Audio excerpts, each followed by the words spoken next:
ইরানে চলমান সরকার বিরোধী বিক্ষোভকে স্বাধীনতার সংগ্রাম বলে অভিহিত করে বিক্ষোভকারীদের প্রতি পূর্ণ সমর্থন জানিয়েছে ইসরায়েল। একই সঙ্গে ইরানের বর্তমান সরকারকে উৎখাতের জন্য হামলার ইঙ্গিতও দিয়েছে দেশটি।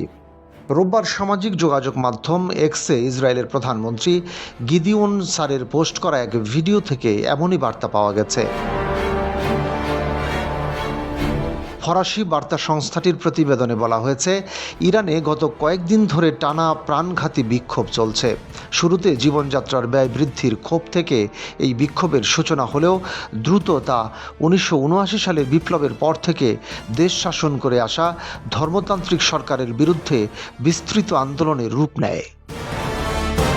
সামাজিক যোগাযোগ মাধ্যম এক্সে দেওয়া এক ভিডিওতে ইসরায়েলের পররাষ্ট্রমন্ত্রী গিদিওন সার বলেন, আমরা ইরানি জনগণের স্বাধীনতার সংগ্রামে সমর্থন এবং তাদের সাফল্য কামনা করি।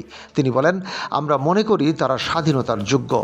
ইরানের জনগণের সঙ্গে আমাদের কোনো শত্রুতা নেই। আমাদের একটি বড় সমস্যা আছে, যা শুধু আমাদের সমস্যা নয়, এটি আঞ্চলিক ও আন্তর্জাতিক সমস্যা। আর সেটি হলো ইরানি শাসন ব্যবস্থা, যা সন্ত্রাসবাদ ও চরমপন্থার 1 নম্বর রপ্তানিকারক।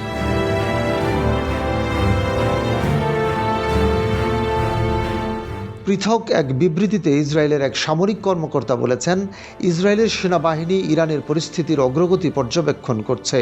ওই কর্মকর্তা বলেন, এই বিক্ষোভ ইরানের অভ্যন্তরীণ বিষয়। তা সত্ত্বেও ইসরায়েলি প্রতিরক্ষা মন্ত্রী প্রতিরক্ষামূলক প্রস্তুতি নিচ্ছে এবং ধারাবাহিকভাবে নিজেদের সক্ষমতা ও অভিযানের প্রস্তুতি জোরদার করছে।